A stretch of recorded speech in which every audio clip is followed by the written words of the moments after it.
안녕하세요. 3월 21일 매일 예배 기도 안무를 하나님 앞에 시작합니다. 은혜와 사랑이 많으신 하나님, 또 한 날을 하나님의 은혜 가운데 시작하게 하셔서 감사합니다. 어떤 이는 오늘 하루를 하나님의 도우심 가운데 살아내고 저녁 예배, 또 매일 예배로 하나님 앞에 나아가는 사람들도 있을 것입니다. 그 상황과 처지가 어떠한 모습이든지 모두 다 하나님께 맡김받은 하루이며 하루였을 것이오니 주님 베푸신 은혜를 기억하는 귀한 시간이 되게 하시고 하나님이 도우실 그 은혜를 기대하는 귀한 시간이 되어지도록 하나님 함께 해 주옵소서. 주의 말씀을 마음에 담기를 원합니다. 저희가 온전히 기도할 내용이 무엇인지 이 말씀을 통해 깨우쳐지는 복된 시간이 되게 해 주옵소서. 예수님의 이름으로 기도하옵나이다. 아멘. 시험이 참 많은 시대를 살아갑니다. 하나님의 도우심이 아니면 우리가 온전히 살아갈 수가 없죠. 찬송가 325장입니다.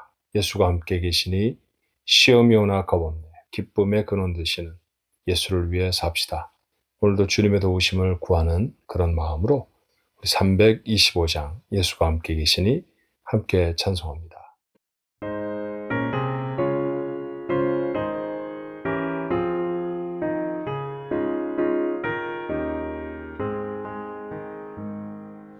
예수는 나의 힘이요 내 생명 되시니 구주 예수 떠나 살면 죄 중에 빠지니 눈물이 앞을 가리고 내 맘에 근심 쌓일 때 위로하고 힘 주시리 주 예수. 예수는 나의 힘이요 내 친구 되시니 그 은혜를 간구하면 풍성히 받으리. 햇빛과 비를 주시니 추수할 곡식 많도다. 귀한 열매 주시느니 주 예수.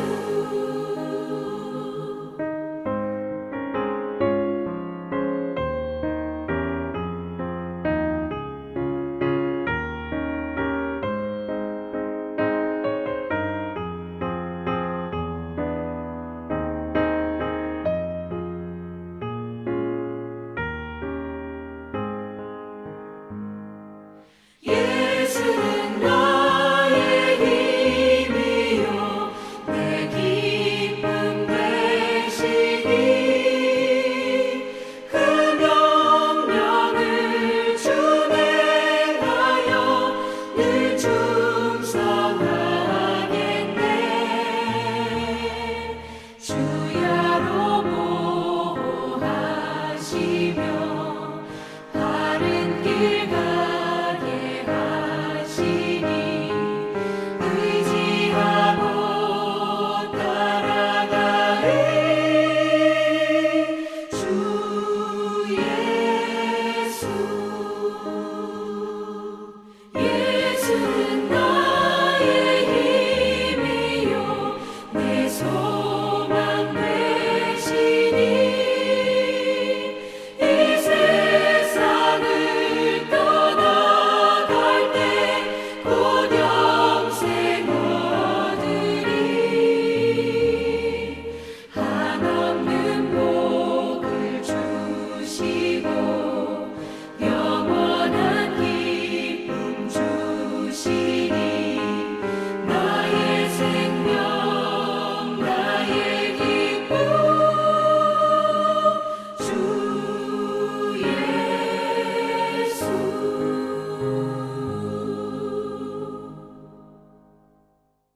오늘 주시는 하나님의 말씀은 시편 58편의 말씀입니다. 1절로 11절까지의 말씀, 시편 58편 1절로 11절의 말씀, 우리 한 목소리로 같이 한번 읽어볼까요?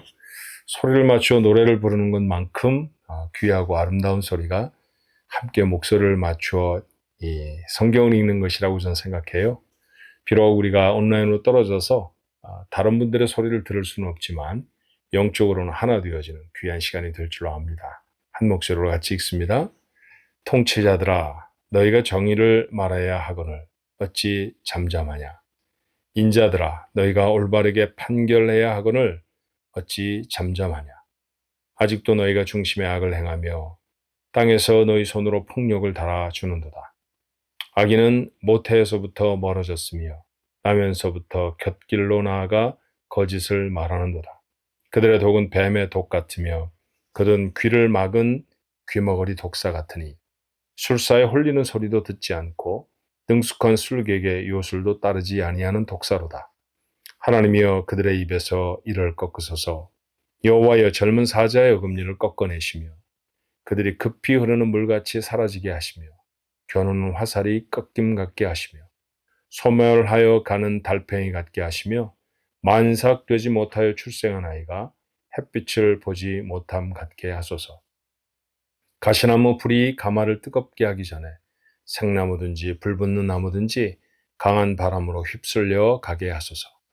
의인이 악인의 보복당함을 보고 기뻐하며 그의 발을 악인의 피에 씻으리로다. 그때 사람의 말이 진실로 의인에게 갚음이 있고 진실로 땅에서 심판하시는 하나님이 계시다 하리로다. 아멘. 기도란 신앙생활에서 가장 중요한 행위 중에 하나입니다. 그런데 이런 질문을 종종 듣게 되죠. 목사님 어떻게 기도할까요? 어떻게 기도하면 잘하는 기도일까요? 어떻게 기도하면 좋을까요? 본문은 기도입니다. 다윗의 기도입니다. 다윗의 기도를 읽으시면서 오늘 여러분이 느끼시는 첫 번째 감정은 무엇일까요? 여러분이 이것을 캐치하셨으면, 이것을 알아내셨으면 하는 바람이 있습니다. 정말 솔직하게 기도하는구나. 네. 답을 하나 드릴까요? 어떻게 기도하나요? 라고 하는 질문에 대한 오늘 제 답은 본문에 의해서 솔직하게 기도하는 것입니다. 있는 그대로의 나를 하나님 앞에 구하는 것. 그것이 바로 기도가 아닌가 하는 생각이 들어요. 오늘 본문의 말씀은 다윗이 통치자들을 책망하고 있습니다. 통치자들아, 너희가 정의를 말해야 하거늘 어찌 잠잠하냐? 인자들아, 너희가 올바르게 판결해야 하거늘 어찌 잠잠하냐 했죠. 통치자들에 대해서 하고 있는 말이라고 하면 당연한 결론 하나 아시게 되죠. 지금 다윗은 통치자가 아닙니다. 그가 이스라엘을 다스리고 있을 때가 아니라는 것이죠. 다윗이 이스라엘을 다스리고 있지 않을 때가 언제였을까요? 사울이 이스라엘을 다스렸을 때였을 수 있습니다. 아직 다윗이 왕이 되기 전에, 그러니까 사울에 의해 쫓겨 다닐 때 그때를 가리켜 말할 수 있겠죠. 왕이 된 다음에도 잠깐 통치권을 잃어버렸을 때가 있었습니다. 그의 아들 중에 가장 사랑하는 아들의 하나였던 압살롬이 모반을 했고 그 모반을 피해 도망갔을 때였죠. 예루살렘은 압살롬의 손에 떨어졌고 실제적으로 이스라엘의 왕은 압살롬이 되었던 시절이 잠깐 동안 있었습니다. 아마도 그러한 때 통치권을 잃어버렸거나 갖지 못했던 시절, 그것이 바로 오늘 시편 58편의 배경일 것입니다. 자, 그가 말하고 있는 통치자들, 함께 있었던 나라를 다스리는 방백들, 어떤 모습일까요? 그들은 정의를 말하지 않습니다. 올바른 판결을 하지 않습니다.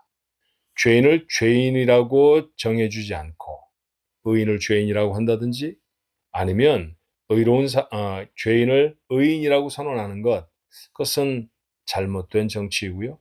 만약 그렇게 된다고 하면 나라 전체가 혼란에 빠지게 될 것입니다. 자, 지금 그런 형편에 있다는 것이죠. 도대체 다윗이 뭘 잘못해서 사울에게 쫓겨다닌다는 말입니까?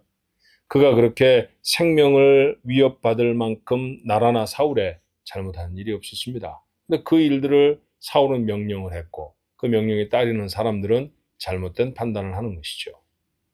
압살롬이 반역을 했을 때에도 마찬가지입니다. 다윗이 정치를 잘하지 못했을 수는 있습니다만 하나님 앞에 악한 자는 아니었죠. 그럼에도 불구하고 아버지를 모반해 일어난 압살롬의 편에 붙어 있었던 사람도 있었습니다. 그것이 자신의 지위를 높일 수 있는 기회라고 생각했을 것입니다. 그래서 그것은 거짓을 거짓이 아닌 것으로 말했고요. 불의를 불의가 아닌 것처럼 판결을 했습니다. 잘못된 일이었습니다. 그렇게 하면 나라가 혼돈에 빠질 것이고 그 나라는 하나님의 뜻에서 멀어질 것입니다. 그 일을 행하는 사람들을 오늘 다윗은 아주 최상급의 악한 단어를 사용해 표현하지요. 3절의 말씀에 보니 독사라고 말합니다. 독사와 같도다. 4절과 5절에도 그들이 도대체 술사들의 말을 듣지 아니하는 그런 독사 같다라고 말하지요. 그들은 3절에 표현한 대로 악인입니다. 사울의 때에는 그래서 그는 도망자로 살아야 했고요. 압살롬의 때에는 신발도 신지 못한 채 광야로 나서야 했습니다. 이런 지경이 되고 나면 얼마나 속이 상할까요? 내가 무엇인가를 잘못해서 그것에 대한 벌을 받거나 그것에 대한 어려움을 받는다고 하면 조금은 그래도 마음에 내가 잘못했으니까 라고 하는 생각이 있을 수 있습니다. 근데 도무지 잘못한 게 없습니다. 상을 받아도 부족한데 도리어 자신의 생명을 찾는다고 하면 이건 억울할 일입니다. 화가 나겠죠. 그런 상황이 바로 오늘 시편 58편을 기록한 다윗의 마음입니다. 그래서 그는 서슴없이 7절로부터 10절의 말씀을 통해서 그런 일을 행하고 있는 사람들을 저주합니다. 저주한다라는 것이죠. 자, 어떤 저주가 있었는지 볼까요? 7절의 말씀에 보니 그들이 급히 흐르는 물같이 사라지게 해달라고 말하죠. 얼마 전에 이스라엘을 방문했었습니다. 이스라엘은 광야가 참 많아요. 젊은이들은 광야에 가서 그 광야의 황량한 장면들을 즐기곤 합니다. 그러니 캠핑을 나갑니다.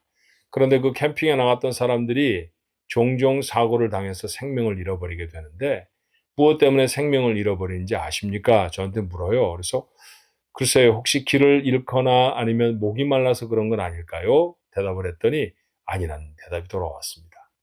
그들이 광야에 갔다가 어려움을 당해 생명을 잃어버리는 경우에 대부분은 이스라엘의 오늘날까지도 그들은 홍수에 휩쓸려서 죽게 된다는 것이죠. 갑작스러운 비가 오면 이 이스라엘의 지형은 물을 흡수하는 지경이 아니라 물이 흘러가도록 되어 있습니다. 그래서 급한 골짜기를 만들어내고 그렇게 골짜기에서 모여있는 물들은 갑자기 범람하는 큰 강이 되어져 버립니다. 그래서 순식간에 그 물은 다 빠져나가게 되어버리는 것이죠.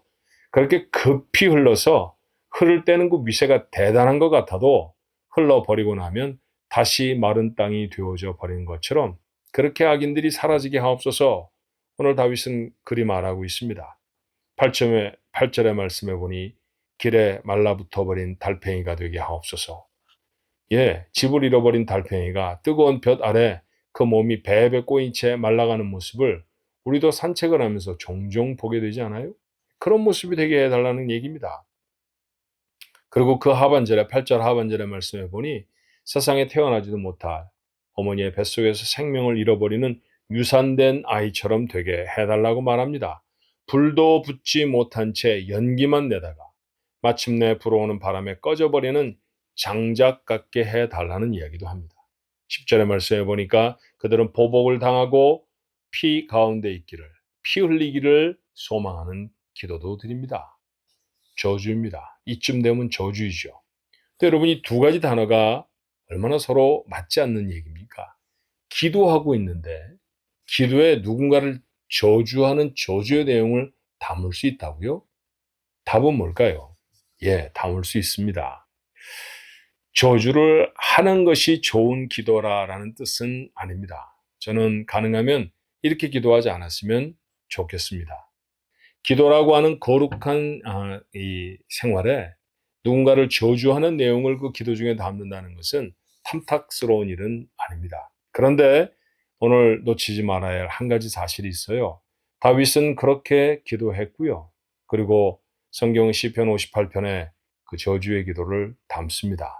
다시 말하면 하나님이 이 말을 통해, 이 시편을 통해 우리에게 말씀하고 계시는 게 있다는 생각이 들지 않으십니까? 무슨 말씀일까요? 억울하냐? 물으십니다. 억울함을 내게 다 토해내라. 그렇게 말씀하시는 것이죠. 화가 나느냐? 예, 화가 나죠. 우리가 우리 뜻대로 되지 않는 일들이 얼마나 많습니까? 나는 잘하고 있는 것 같은데 다른 사람 때문에 이 일을 어그러뜨려 버리는 경우가 얼마나 많이 있습니까? 그럴 때 여러분, 화가 나지요. 오늘 하나님 우리에게 말씀하십니다. 그 화를 내게 다 쏟아내라. 어떤 사람이 미우십니까? 예, 미운 사람이 있죠. 살아가면서 한두 사람쯤 자신의 마음에 미운 사람을 담고 살지 않는 사람 아마 없을걸요? 밉습니다. 그 미운 감정을 다 내게 토해내라. 하나님이 오늘 말씀하십니다. 심리학자들이 연구를 해보니까 부정적인 감정이 마음속에 생기면 그 감정은 쉬 사라지지도 않고요. 아니, 다른 것들로 표출될 가능성이 훨씬 더 많다라고 하는 연구의 결과에 이르렀습니다. 엉뚱한 사람에게 분노를 퍼부어내는 것이죠. 그렇죠?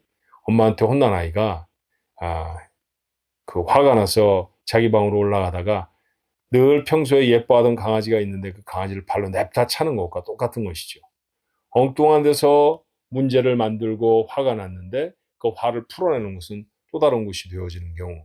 우리가 참 많이 하는 일 중에 하나입니다. 회사에서 화가 났는데 집에 와서 식구들한테 그 화를 퍼부어대는 경우도 있고요. 내가 너무나 좋아하는 사람, 사랑하는 사람인데 내 마음이 편안하지 않아서 편안치 아니한 말을 해 관계가 소원해지는 경우도 있습니다. 심지어는 이런 부정적인 감정을 속에서 풀어내지 못하면 병이 되기도 합니다. 그런 신경성 무슨 병 이런 거 있잖아요. 그게 신경성이라는 말이 앞에 붙어 있는 것은 대부분 이런 풀어내지 못한 감정이 응어리가 되어져서 몸의 질병으로 나타나는 경우일 것입니다. 그렇다고 하면 이 감정을 쏟아내야죠. 부정적인 감정이 생기지 않으면 좋겠습니다만 연약한 우리의 인생을 이렇게 왜곡된 세상으로 살아가다 보면 우리의 마음속에는 부정적인 감정이 생기지 않을래야 않을 수가 없어요. 섭섭한 마음, 화가 나는 마음, 미워하는 마음, 이런 마음이 우리 속에 생깁니다. 이걸 풀어내야 합니다. 예, 누구에게 풀어내면 좋을까요? 이런 이야기들을 고스란히 다 들어줄 수 있는 사람은 세상에 많지 않아요. 우리가 이 이야기들을 가지고 나아가 풀어내야 할 분은 오늘 다윗이 교훈하는 대로 하나님이십니다. 그것이 기도가 될 수 있다는 사실을 오늘 우리는 본문을 통해 확인할 수 있어야 합니다. 하지만 여러분, 이건 넋두리가 아니에요. 그저 아무런 해결책이 없어서 내 어렵다는 얘기를 주절주절 허공에 대고 부르짖는 게 아닙니다. 분명히 들으시는 분이 계십니다. 하나님이시죠. 그렇게 하나님이 들으신다고 하면 어떻게 하실까요? 하나님은 내 상한 감정을 치료하십니다. 마치 아무것도 일어나지 않은 것처럼 꽁꽁 싸매고 하나님, 나는 괜찮아요. I'm fine.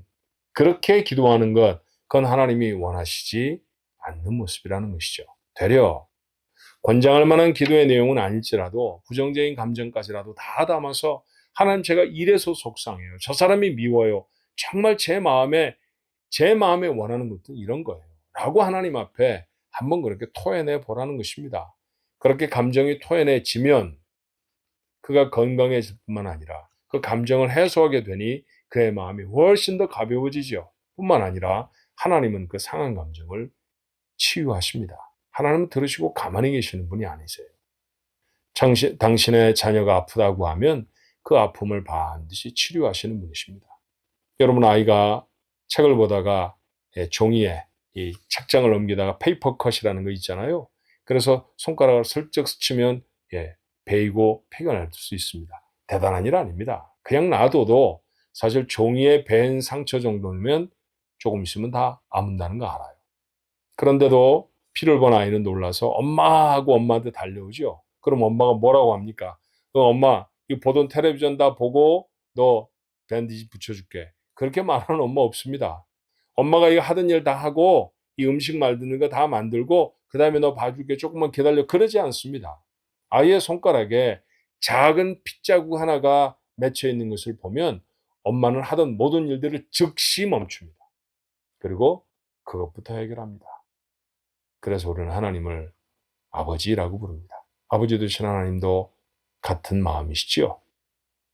여러분의 상한 감정을 여러분의 상한 마음을 하나님 앞에 고하십시오. 그러면 하나님이 치유하십니다. 그리고 더 나아가 하나님은 나를 실수하지 않게 하세요. 감정을 쏟아내 놓았으니까 실수할 가능성이 훨씬 줄어듭니다. 여러분, 화가 막 났을 때 하는 말들이 실수가 되었던 경험 많이 하시죠?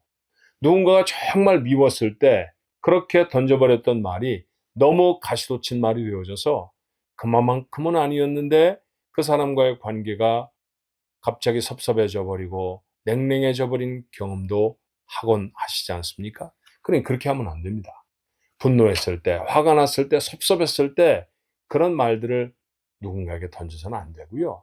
그 말을 던지는 대상은 불행하게도 내 가장 가까이 있는, 내가 정말 사랑해야 할 사람, 내가 사랑을 베풀어 주는 사람이라는 사실을 여러분 잊지 말아야 합니다.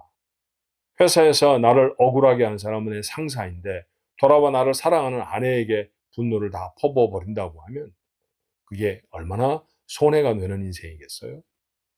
그러니 하나님 앞에 솔직하게 다 털어내 놓으십시오. 그러면 하나님이 그 상한 감정을 치료해 주실 뿐만 아니라 내가 실수하지도 않게 인도해 주시죠. 그리고 마지막 세 번째로는 내가 생각한 것보다도 더 바르고 더 좋은 방법으로 그 문제를 해결해 내십니다. 다윗은 사울이 너무 미웠을 거예요.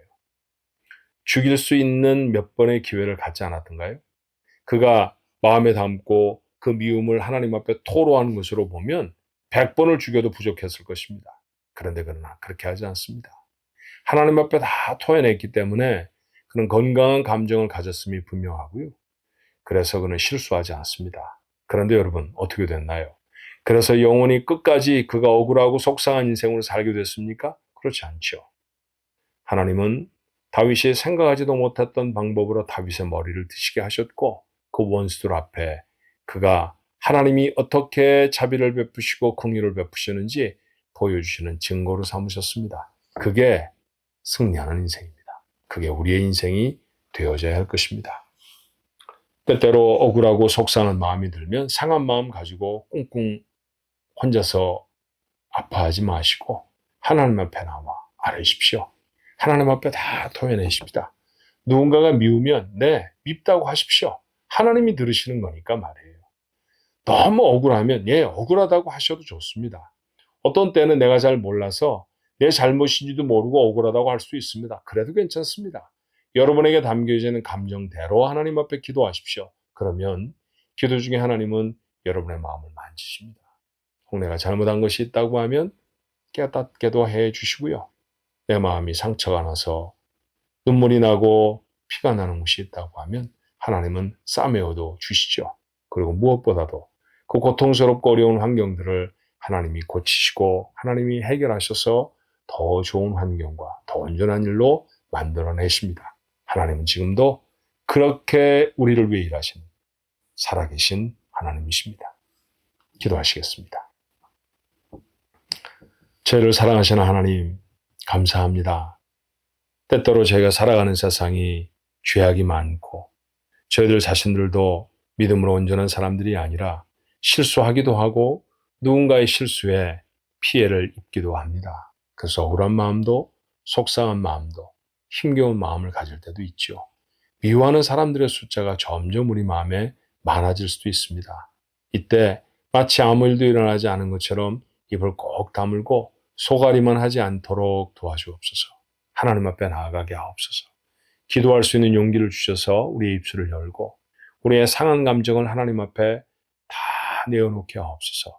그 감정은 아무리 내가 끌어안고 있어도 나를 위해 유익이 될 것이 없습니다. 그러니 하나님 앞에 다 토해내게 하옵소서. 그렇게 솔직하게 하나님 앞에 토해낼 때 혹 우리의 허물이 있다고 하면 하나님은 우리를 깨닫게도 하실 것이고 우리의 허물이 아닌 다른 사람의 허물 때문에 난 상처라고 하면 거룩한 하나님의 손으로 만지셔서 우리를 치료해 주실 것입니다. 어떤 정신과 의사보다도 훨씬 더 탁월하신 그런 마음을 만드신 하나님의 손이 우리의 마음을 만지실 때 그때 진정으로 쉼을 얻게 될 줄로 믿습니다. 그런 합당한 쉼이, 그런 놀라운 은혜가 하나님 우리 가족들과 되게 해 주옵소서. 그리고 우리가 아파하고 우리가 속상해하는 그 환경을 우리가 생각하는 것이나 우리가 기도하는 것보다 더 넘치도록 하나님 온전케 하시고 좋은 것으로 회복해 주실 줄로 믿습니다. 다윗이 그 증거입니다.